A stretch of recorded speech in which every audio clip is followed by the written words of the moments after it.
O megalodonte foi o maior tubarão que já existiu. Não só isso, é um dos maiores peixes e o maior predador da história da Terra. Mais de 3 vezes maior que o maior tubarão branco já registrado. As fêmeas encontradas também tinham cerca de 2 vezes o tamanho dos machos. O megalodonte poderia engolir um carro pequeno sem sequer tocar em seus dentes, se existissem carros na época. Na verdade, o Meg era tão grande e poderoso que não tinha predadores naturais. Era o rei dos mares, sem coroa, nadando livremente de oceano em oceano. Essa criatura cosmopolita foi encontrada em todo o mundo, das Américas à Europa, Austrália e Japão, supondo que houvesse países naquela época. Fósseis de megalodonte foram encontrados em todos os continentes, exceto na Antártida. Todo mundo pula a Antártida. A ciência nos diz que esses gigantes foram extintos há mais de 3,6 milhões de anos, mas eles ainda poderiam estar vivos nas profundezas do oceano? O temível nome megalodonte vem de 2 palavras gregas, megas, que significa grande, e odonte, que significa dente. Combinadas, elas significam dente grande, e certamente ele faz jus ao seu nome. Apenas um de seus mordedores é do mesmo tamanho de uma cabeça humana. Ele tinha 276 dentes enormes no total, em 5 fileiras aterrorizantes.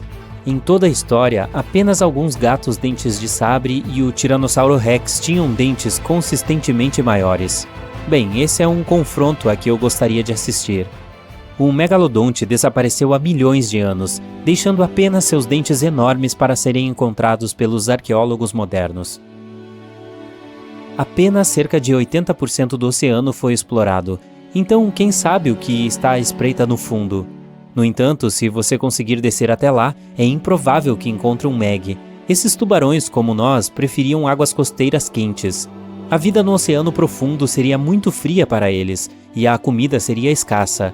Seus corpos inteiros também teriam que evoluir para evitar serem esmagados pela enorme pressão da água lá embaixo. É improvável que eles ainda estejam por aí, mas não é impossível. Agora vamos à aparência do megalodonte. Os cientistas acreditam que não se parecia com um tubarão branco. O megalodonte pertence a uma família de peixes diferente e provavelmente se parecia com um tubarão-touro. Focinho achatado, olhos pequenos. Sua barbatana dorsal é movida para trás. O tubarão-touro tem 2 barbatanas dorsais do mesmo tamanho. A coloração é marrom claro com barriga branca. Pode ter manchas marrom avermelhadas, como um tubarão-touro, por todo o corpo. Sempre pensamos no megalodonte como algo assustador desde as primeiras descobertas de seus fósseis, o que ocorreu na época do Renascimento. Foram encontrados alguns dentes em rochas. No início se pensou que esses dentes eram as línguas de dragões ou cobras. E aqui está o primeiro desenho de como o dono desses dentes supostamente se parecia. Um focinho enorme com um nariz assustador e um monte de dentes afiados. O megalodonte é geralmente descrito como uma espécie de tubarão branco gigante, mas isso é apenas um mito. De fato, os ancestrais do tubarão branco de hoje existiram ao mesmo tempo que o Meg, mas eles não eram melhores amigos e até competiam entre si. O tubarão branco caçava melhor, usando seu tamanho menor e agilidade para agarrar a presa do megalodonte rapidamente. Eles também eram conhecidos por comer filhotes de megalodontes, que tinham apenas metade do seu tamanho. Isso não ajudou com a questão da extinção. Também temos evidências de que os megalodontes eram caçadores brutais, reis da cadeia alimentar. A primeira ferramenta de combate em seu arsenal era o ariete. O megalodonte era um nadador lento, mas tinha uma massa incrível. Embora lento, seu ariete tinha um poder tremendo. O megalodonte pegava sua presa de surpresa. Ele tinha apenas uma chance de atingi-la. Se perdesse, levaria muito tempo para realizar uma segunda rodada. A manobrabilidade do megalodonte era comparável à de um caminhão grande. Um tubarão branco não era páreo para um Meg adulto em uma luta cara a cara. No entanto, eles com certeza não tinham medo de roubar sua comida. Isso só deixou os peixes e baleias maiores para o megalodonte, mas seus suprimentos de comida começaram a se esgotar à medida que as baleias nadavam para os mares mais frios. Elas se adaptaram para viver em temperaturas mais frias, deixando nosso amigo Meg para trás. Os megalodontes morreram de fome ou foram congelados pela idade do gelo, levando-os à extinção. Em vez de um tubarão branco, o megalodonte é mais como um tubarão-touro moderno. Ele tinha um focinho curto, uma mandíbula inferior plana e enormes barbatanas peitorais para suportar seu enorme peso e tamanho. Por mais assustadores que sejam, esses tubarões eram, na verdade, carinhosos pais de família. Várias áreas de berçário de megalodonte foram descobertas na Flórida, Maryland e Panamá. Eles davam à luz seus filhotes em ambientes de águas rasas. Sabemos disso ao descobrir um monte de minúsculos dentes de megalodonte encontrados nessas áreas. Eu me pergunto se eles tinham babás também. Mas como é que existem tantos dentes de megalodonte por aí para analisarmos? Devido aos seus hábitos alimentares confusos e agressivos, os tubarões perdem regularmente os dentes. Eles perdem um conjunto de dentes a cada 1 a 2 semanas. Isso é 40 mil dentes durante uma vida. Eles devem juntar uma fortuna com a fada dos dentes. Por causa disso, seus dentes estavam continuamente chovendo no fundo do oceano. Felizmente para nós, eles também são a parte mais dura do esqueleto de um tubarão, e é por isso que tantos dentes sobreviveram e se fossilizaram. É certo dizer que os primeiros dentes de megalodonte descobertos confundiram as pessoas. Elas pensavam que esses dentes fossem línguas petrificadas de antigas serpentes. Até costumavam chamá-los de língua de pedra. Também é um mito comum que o megalodonte existia na mesma época que os dinossauros, embora isso poderia ter sido muito legal. Os dinossauros foram exterminados há cerca de 66 milhões de anos, mas os megalodontes vieram muito mais tarde. O fóssil mais antigo deste animal tem apenas cerca de 23 milhões de anos, mas é difícil identificar a data exata, afinal os calendários ainda não haviam sido inventados. Eles foram extintos muito antes de os humanos evoluírem. O primeiro Homo sapiens, que é um nome chique para os primeiros humanos, surgiu há cerca de 2,5 milhões de anos. Mas e se o megalodonte não tivesse sido extinto? As populações de baleias caíram drasticamente quando esses caras estavam por perto, então existiriam muito menos baleias para eles mastigarem. As baleias também ficaram muito mais espertas e aprenderam novos movimentos defensivos, tornando-se muito mais difíceis de derrubar. Estima-se que eles comiam cerca de 12 toneladas de comida por dia. O Kraken é uma lula colossal, um lendário monstro marinho, o maior pedaço de lula que você já viu. E se esse monstro existisse, o mundo teria mudado para além do reconhecimento. O Kraken tem tentáculos poderosos, músculos sólidos com ventosas nas pontas, é impossível escapar dele. O Kraken pode quebrar um navio ao meio ou simplesmente puxá-lo para as profundezas. Mas a pior coisa sobre ele é o seu tamanho. De acordo com antigas histórias de marinheiros, seu tamanho é o de quase 10 campos de futebol. Ei, talvez o Kraken pudesse jogar futebol. As lendas do Kraken dizem que o monstro era tão gigante que os marinheiros o confundiam com uma pequena ilha. Nos séculos passados, teria sido impossível derrotar tal fera. Se o Kraken existisse na realidade, teria seus descendentes. Sim, em todos os oceanos do mundo existiram monstros gigantes que poderiam afundar qualquer navio. É improvável que o Kraken tivesse concorrentes em seu habitat, então sua população cresceria fortemente. Devido ao seu enorme tamanho, ele precisaria de muita comida, então a população de outros grandes animais marinhos cairia significativamente. Baleias azuis, tubarões brancos, outras lulas gigantes, todas as grandes criaturas marinhas estariam ameaçadas. O Kraken pertence ao gênero Cephalopode. Esta espécie inclui lulas e polvos, algumas das criaturas mais inteligentes do planeta. O Kraken é um caçador habilidoso e nunca lutará em campo aberto. Lulas colossais vivem em águas profundas e têm os maiores olhos entre todos os animais. O olho da lula é do tamanho de um prato de jantar. Graças a isso, ela pode ver suas presas de longe. Da mesma forma, um Kraken localizaria um navio muito antes que um sonar pudesse pegá-lo. Em 1857, um bico de lula foi descoberto na costa da Dinamarca. Outros enormes restos de lulas foram encontrados nas Bahamas, e então os cientistas se convenceram de que existiam lulas gigantes. Embora as lulas colossais tenham sido oficialmente descobertas desde então, já se passaram mais de 100 anos e ainda não sabemos qual o real tamanho que elas podem atingir. O fato é que lulas colossais são uma das criaturas mais evasivas da Terra. Elas vivem nas profundezas do oceano, e chegar lá é um verdadeiro desafio. Qualquer mergulho a uma profundidade maior requer um equipamento poderoso e volumoso. Os Tubarão-lanterna anão. O nome soa como o de um super-herói, não? Este é o menor tubarão do mundo. É apenas do tamanho da palma da sua mão e pode brilhar no escuro. Bem, isso é um superpoder. Polvo de anéis azuis. O polvo mais lindo do mundo. mas as cores brilhantes dos animais geralmente indicam que são venenosos. Um antídoto para o seu veneno ainda não foi encontrado, embora esse carinha seja do tamanho de um controle remoto de TV. O Fringe Head sarcástico. Embora esse peixe tenha apenas 30 centímetros de comprimento, ele pode comer presas muito maiores. Sua mandíbula pode abrir como a de um dinossauro. É um animal conhecido por tentar engolir um polvo inteiro. Ei, não podemos apenas nos dar bem? Peixe-leão vermelho. Esse carinha tem um apetite incrível e pode devorar peixes com 2/3 do tamanho de seu corpo. Ele esconde as agulhas nas barbatanas, que contêm um veneno potente. Cirurgião zebra. Tem espinhos afiados como bisturi nas barbatanas. Não para fazer cirurgia, mas para caçar. E ao contrário de um médico, tem veneno neles. Peixe dragão negro. É o único peixe que pode produzir luz infravermelha graças à clorofila em seus olhos. Ele vive apenas a uma profundidade de 2.000 metros. E você só pode chegar lá em um submarino especial. Peixe pedra. Esse gênio da camuflagem geralmente fica no fundo e finge ser uma rocha. Os turistas muitas vezes podem pisar nele, e agulhas afiadas nas costas do animal podem facilmente cortar até mesmo a sola dura de uma bota. Peixe víbora. Ele é do tamanho do seu antebraço. Tem os maiores dentes do mundo em relação à cabeça, mas é improvável que você o encontre, porque vive a uma profundidade de 4.000 metros. Lampreia.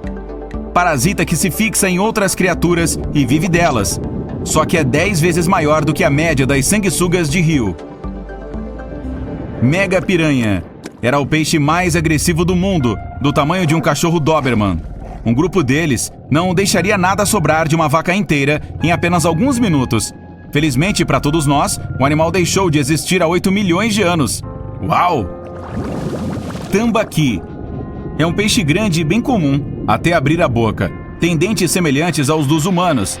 E o mais rico tambaqui tinha até coroas dentárias de ouro. Brincadeirinha. Peixe cachorra. É o residente de água doce mais perigoso. Ele pode engolir presas com metade de seu tamanho. Até as piranhas temem esse monstro. Tamboril. Tem uma vara de pescar em sua cabeça que funciona como uma isca para atrair peixes pequenos, diretamente para sua boca. Esbelta enguia narceja. É muito longa e flexível devido ao número de vértebras nas costas. São 750. Em comparação, temos apenas 33 ou 34 delas. Barracuda. Sua mandíbula é semelhante à de um grande tubarão branco, mas sua marca registrada é a velocidade. Esse peixe venceria qualquer nadador olímpico a 45 km por hora. Peixe-lua. Tem o tamanho de uma pessoa adulta e é o peixe ósseo mais pesado do mundo, embora pacífico. Ufa! Às vezes danifica o fundo de pequenos barcos de pesca. Tubarão-cobra. Seu comprimento lhe permitiria jogar basquete com sucesso. Ele caça com a estratégia de uma cobra, ao curvar seu corpo e então dar uma investida rápida para frente. E tem 300 dentes. Coisa linda, hein? Enguia elétrica. Tem como característica os órgãos elétricos, que podem descarregar 4 vezes mais do que uma tomada doméstica normal. O choque de um animal desses pode facilmente atordoar um cavalo grande. Cubozoa. Não flutua apenas nas ondas perto da costa como uma água-viva normal. Ah, não. É um animal muito rápido e pode até alcançar uma pessoa na água. E a picada é perigosa. A cubozoa não procura encrenca, mas está sempre pronta para se defender. Tubarão-duende. Seu focinho termina em uma protuberância longa em forma de lâmina, e sua mandíbula pode se estender até o final do focinho. É um dos tubarões mais terríveis do mundo, apesar de sua tenra cor rosa. Crocodilo de água salgada. É o crocodilo mais mal-humorado do planeta, e um dos maiores, com 6 metros.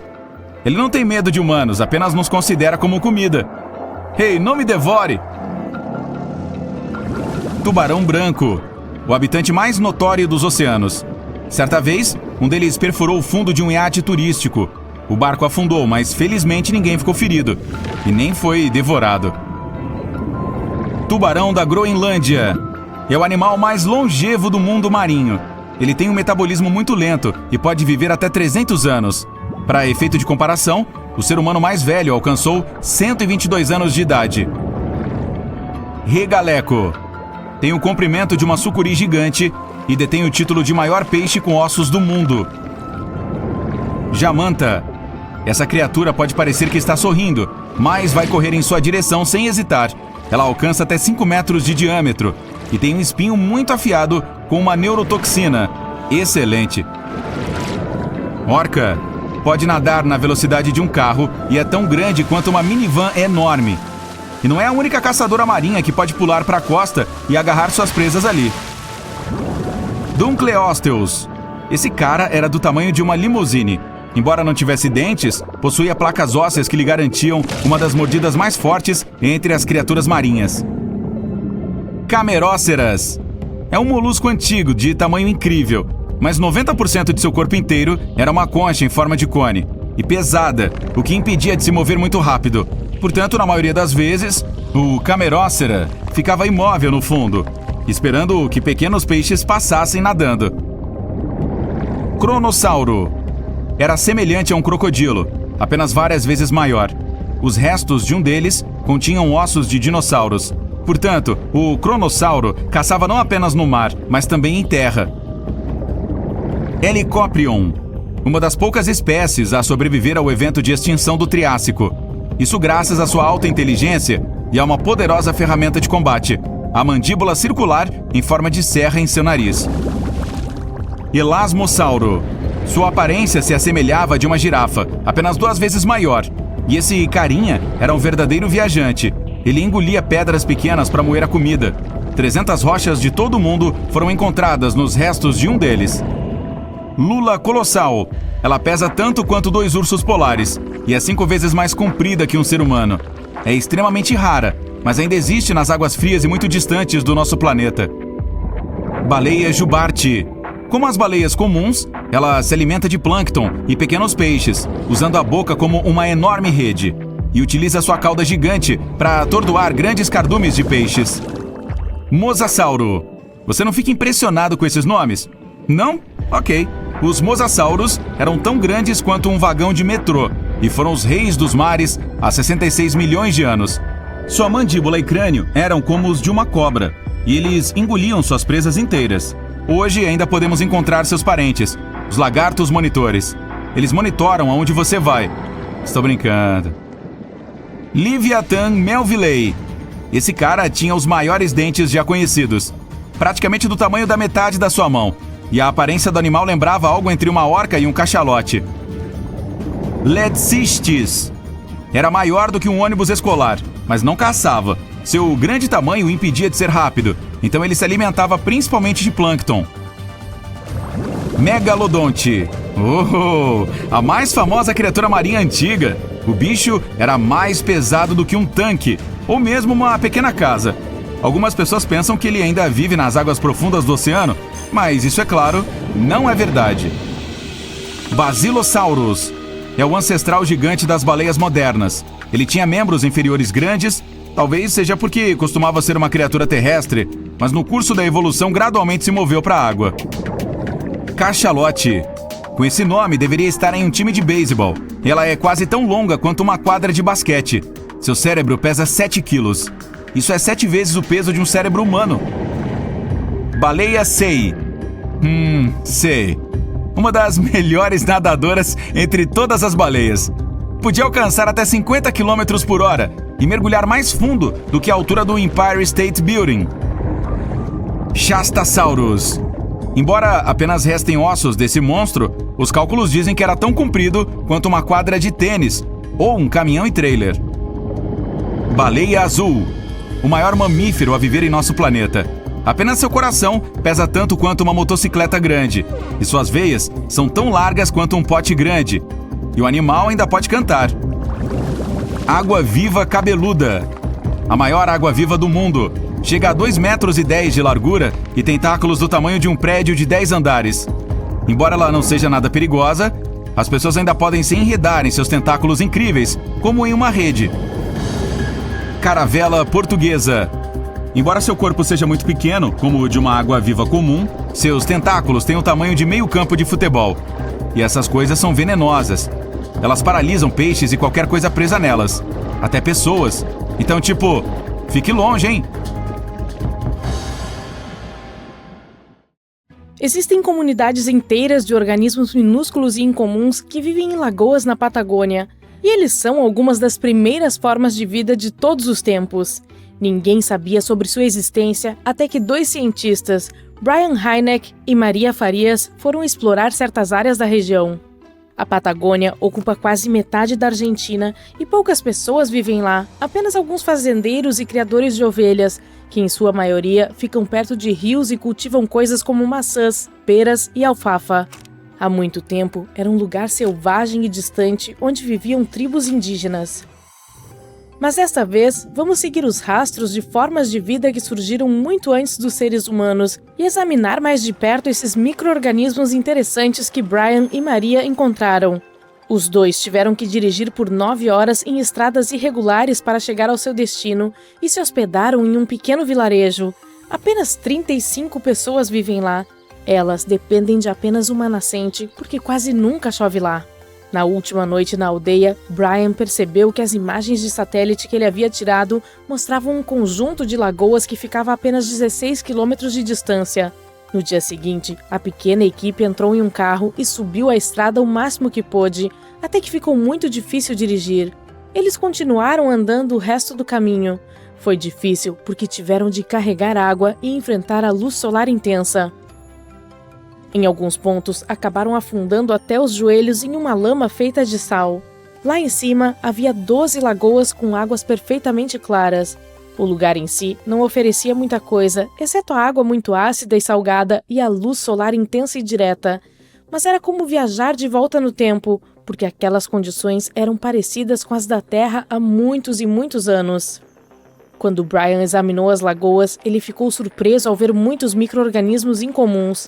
Nós os chamamos de estromatólitos, que são tão pequenos que nem conseguimos vê-los sem um microscópio. Mas se reúnem e formam grandes comunidades. No passado, muitas espécies incomuns viviam dessa forma, por exemplo, as cianobactérias. Elas eram importantes em sua época porque produziam oxigênio. A Terra, em seus estágios iniciais, não tinha muito desse gás em sua atmosfera.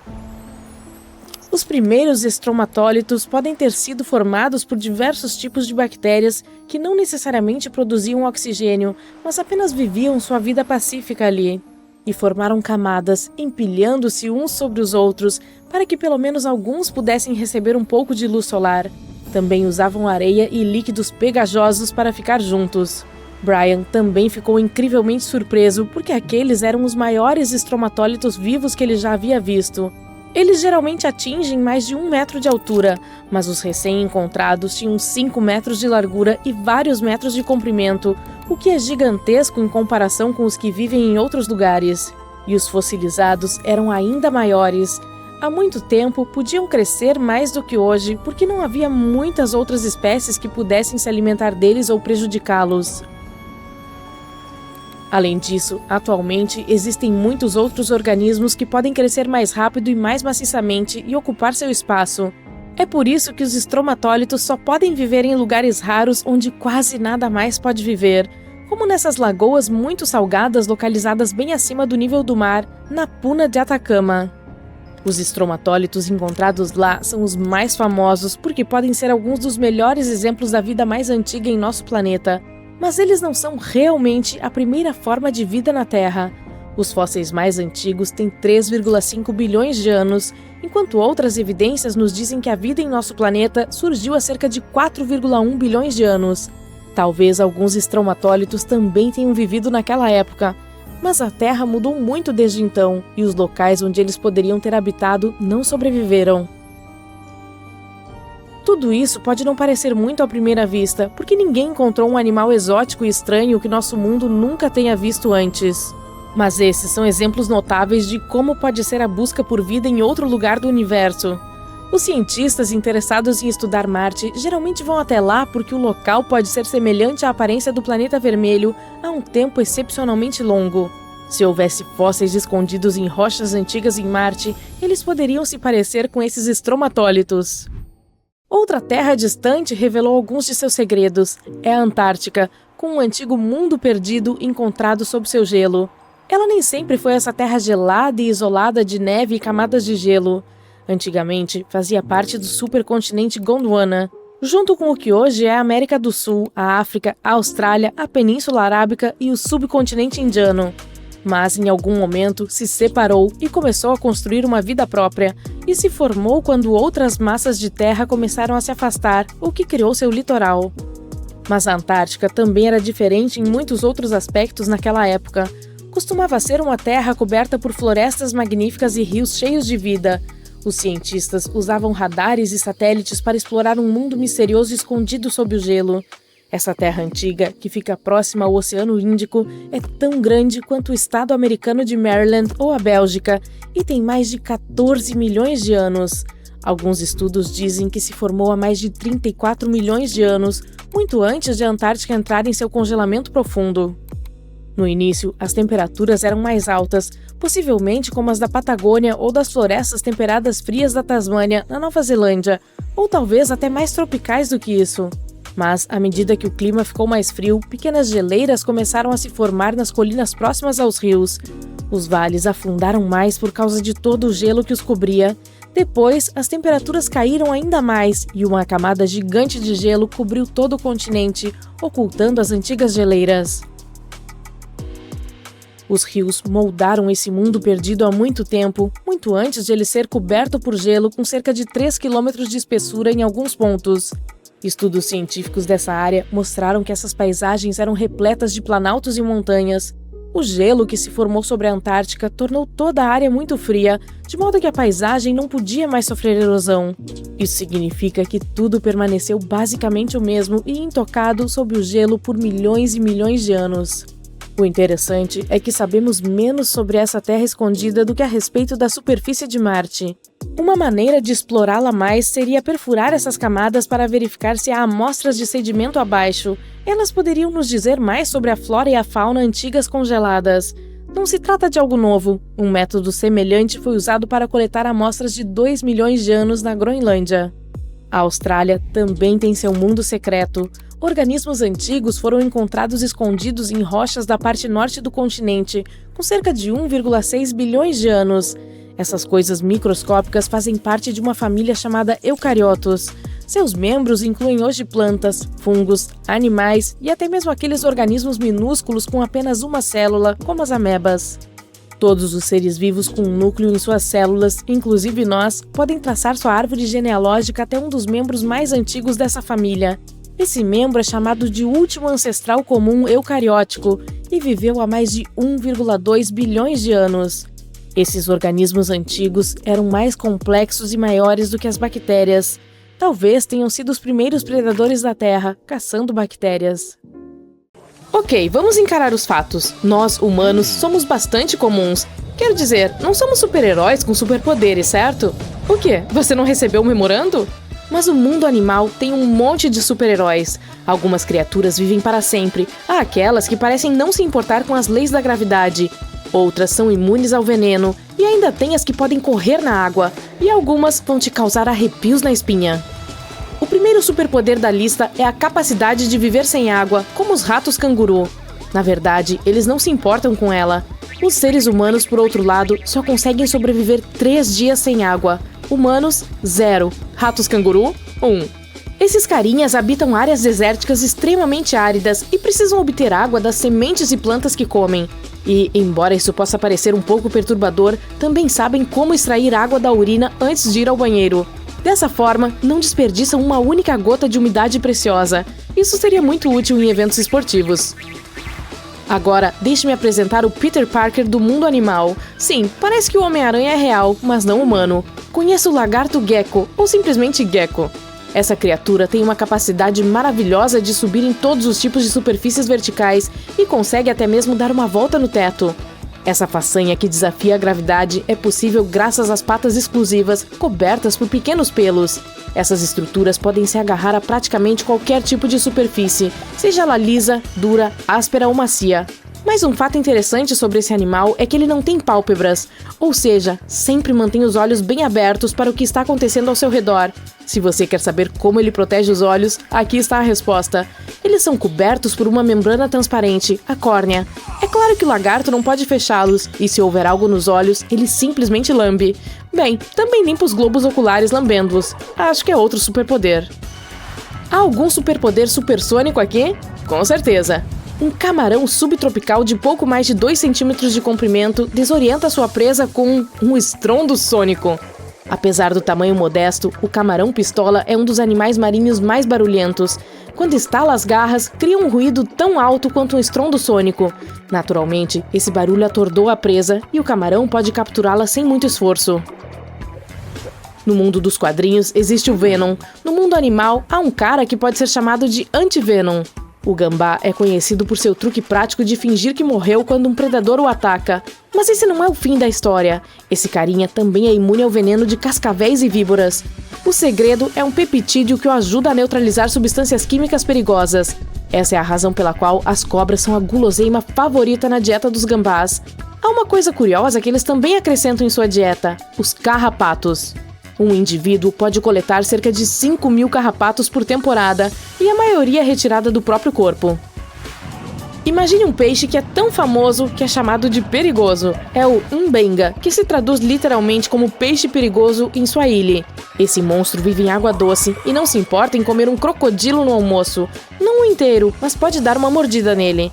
Para ser sincera, ele se sente intimidado pelos crocodilos e vice-versa. Você está assistindo a este vídeo usando algum gadget, certo? Bem, de alguma forma, devemos todos os aparelhos que temos às enguias elétricas. Quer dizer, todos os equipamentos têm baterias, e as enguias contribuíram muito para a invenção de uma elétrica em 1800. Eu sei, as baterias mudaram totalmente desde então, mas ainda assim, a primeira elétrica foi inventada graças às enguias. De qualquer forma, se você vir esse animal e quiser agradecê-lo por sua magnífica invenção, não faça isso. O fato é que ele pode dar choques de até 860 volts. Você não vai querer passar por isso. Agora vamos falar sobre o Conde Drácula do Reino Animal. Não estou falando de morcegos, e sim do peixe vampiro com presas.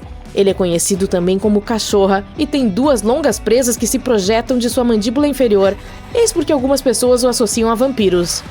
Os hipopótamos são os gurus da beleza, pois sabem como economizar uma fortuna em cuidados com a pele. Vivendo sob o rigoroso sol africano, esses animais secretam uma substância oleosa vermelha semelhante ao suor que evapora e mantém o corpo fresco. Além disso, o fluido funciona como hidratante, protetor solar e antibiótico, tudo em um. Mas eles não são os únicos com esse superpoder. Os camarões mantis também sabem como produzir protetor solar natural, mas o utilizam para proteger os olhos. Tudo se resume a pigmentos de aminoácidos que atuam como filtros especiais que também contribuem para sua visão nítida. Isso é que chamo de multitarefa. Os suricatos têm manchas escuras ao redor dos olhos, o que os torna ainda mais bonitos. Mas esses círculos pretos não estão lá apenas para tornar esses carinhas mais adoráveis, também funcionam como óculos de sol embutidos. O pelo escuro das manchas bloqueia o sol escaldante e, como resultado, os suricatos podem olhar diretamente para o céu. Além disso, o sentinela, um suricato que fica atento a pássaros e outros predadores, pode facilmente ver o perigo se aproximando e alertar seus companheiros. As cabras selvagens são famosas por suas habilidades de escalada, mas o ibex alpino do norte da Itália é o campeão. Essa criatura pode escalar praticamente qualquer superfície vertical, desafiando várias leis físicas no processo. É interessante notar que os animais que caminham nas paredes mais íngremes dos penhascos são geralmente mães com seus filhotes. Os machos preferem manter distância e usar superfícies horizontais planas. Espertinhos! Alguns animais se protegem com veneno ou mordidas desagradáveis, enquanto outros usam truques químicos para isso. Algumas espécies de milípedes produzem cianeto de hidrogênio e o expelem quando se sentem ameaçadas. Esse elemento é inodoro, mas altamente tóxico. Uma pequena centopeia não pode machucá-lo seriamente, mas você pode sofrer queimaduras ou até mesmo bolhas se sua pele for sensível. Além disso, para tornar o quadro ainda mais assustador, alguns milípedes brilham no escuro. Portanto, fique atento e, se você vir um ponto de luz rastejante à noite, fuja o mais rápido que puder. Quando o besouro bombardeiro se sente ameaçado, borrifa um líquido escaldante da ponta do abdômen com um som alto de estalo. E assim que percebe o perigo, uma reação química é iniciada em reservatórios especiais em seu abdômen. O calor desse processo quase atinge o ponto de ebulição e também produz um gás especial que aciona a ejeção. Essa superproteção geralmente é fatal para os insetos atacantes. Os lagartos basiliscos emplumados têm uma capacidade extraordinária de correr na água. Em primeiro lugar, suas patas traseiras são equipadas com dedos longos, com franjas de pele que podem se espalhar na água. Como resultado, uma superfície maior da pata do lagarto entra em contato com a água. Então, quando corre nela, o lagarto bombeia suas pernas com uma velocidade incrível. Isso cria pequenas bolsas de ar que evitam que o animal se afogue, mantendo-o na superfície. As pulgas podem ser incômodas, mas isso não as torna menos incríveis. Essas criaturas minúsculas podem saltar cerca de 50 vezes o comprimento de seu corpo. Se as pessoas pudessem fazer o mesmo, pularíamos cerca de 400 metros no ar. Bem, vamos tentar. O mais curioso sobre a capacidade surpreendente das pulgas é que elas tiram a maior parte da força para saltar dos dedos dos pés, não dos joelhos. Então, qual é o seu superpoder animal favorito? Eu voto no rato canguru. Não gosto de ficar em filas de banheiro. De repente o céu fica laranja. Tudo que você consegue ver ao olhar para cima são milhões de borboletas. Você acabou de ter a sorte de testemunhar um show natural espetacular, a migração anual das borboletas monarcas. Todo outono, quando os dias ficam mais curtos e as temperaturas caem no nordeste dos Estados Unidos e no Canadá, essas belas criaturas deixam seus locais de reprodução no verão. Elas viajam até 5.000 quilômetros até o México e nunca mais voltam. Seu local perfeito para o inverno é no alto das montanhas. Milhões de borboletas monarcas estão seguras lá, na copa das árvores de Abeto-Oyamel. Quando o inverno termina, é hora de elas voltarem para o norte. Elas fazem uma parada no Texas para acasalar e botar ovos nas asclépias. Alguns dias depois, esses ovos se transformam em lagartas que se alimentam de planta, até se transformarem em borboletas adultas. Agora é a vez de elas continuarem a jornada para o norte até encontrarem um novo local de reprodução. Dessa forma, as gerações continuam mudando ao longo do percurso, e pode levar até 5 gerações para que cheguem ao destino final no Canadá. É um mistério natural como as borboletas que viajam para o sul vivem até 8 meses viajando com as correntes de ar. A mesma espécie que retorna completa seu ciclo de vida em 5 a 7 semanas. Os cientistas ainda não sabem por que as monarcas migram e como elas encontram seu caminho. Isso pode estar relacionado ao florescimento das plantas asclépias, sua principal fonte de alimento. Elas provavelmente encontram seu caminho com base na posição do sol. As baleias jubarte são verdadeiras campeãs quando se trata de migração e tamanho entre os mamíferos. Elas percorrem uma distância de até 8.000 quilômetros seguindo seu almoço. No verão, elas se deslocam em direção aos polos para águas mais frias, onde há abundância de krill e peixes pequenos. No inverno, vão para o sul em direção às águas tropicais do Equador. Elas também viajam para acasalar e têm locais específicos onde se reúnem para fazer isso. Durante a época de reprodução no inverno, é possível ouvir os machos de baleia jubarte cantando, provavelmente para atrair as fêmeas ou marcar seu território. Eles produzem uma longa série de chamadas e podem repetir a mesma música por várias horas. Quando a música muda, todos os cantores que estão migrando no momento captam a nova melodia. É incrível como eles fazem isso quando a distância entre os grupos pode ser de mais de 5.000 quilômetros. As tartarugas marinhas migram por motivos mais sentimentais. Por centenas de milhões de anos, esses simpáticos membros da família retornam ao local exato onde nasceram para depositar seus ovos. Elas podem percorrer até milhares de quilômetros, principalmente quando as estações mudam e as águas estão em uma temperatura confortável. Isso pode levar anos, já que algumas viajam pelo Oceano Pacífico entre a Indonésia e a costa oeste dos Estados Unidos e do Canadá, o que representa um total de 16.000 quilômetros. Mas como elas encontram o local exato de que precisam se seus pais não podem simplesmente mandar para elas a localização? Os cientistas descobriram que elas navegam usando as linhas invisíveis do campo magnético da Terra. Acontece que cada parte do litoral tem suas características magnéticas exclusivas. As tartarugas se lembram delas e viajam usando sua bússola interna. O campo magnético muda lenta, mas seguramente, de modo que elas precisam mudar seus locais de nidificação de acordo com isso. Os salmões nascem em córregos de água doce e vão para o oceano quando jovens. O salmão do Atlântico é marrom e manchado quando percorre centenas de quilômetros em água doce e se torna prateado no oceano, onde viaja por até 1.600 quilômetros. O salmão adulto permanece no oceano por 1 a 5 anos, alimentando-se principalmente de zooplâncton. Depois é hora de voltarem à água doce para desovar. Em seu caminho de volta aos locais de reprodução, eles precisam subir milhares de metros contra a correnteza em riachos de montanha. Essa jornada desafiadora é chamada de Corrida do Salmão. Eles iniciam essa corrida porque sabem que o riacho para onde estão indo será bom para a desova e que encontrarão a espécie certa para acasalar. Os salmões jovens se lembram do cheiro de seu riacho de origem e provavelmente até anotam vários pontos ao longo do caminho para o oceano para encontrá-lo novamente.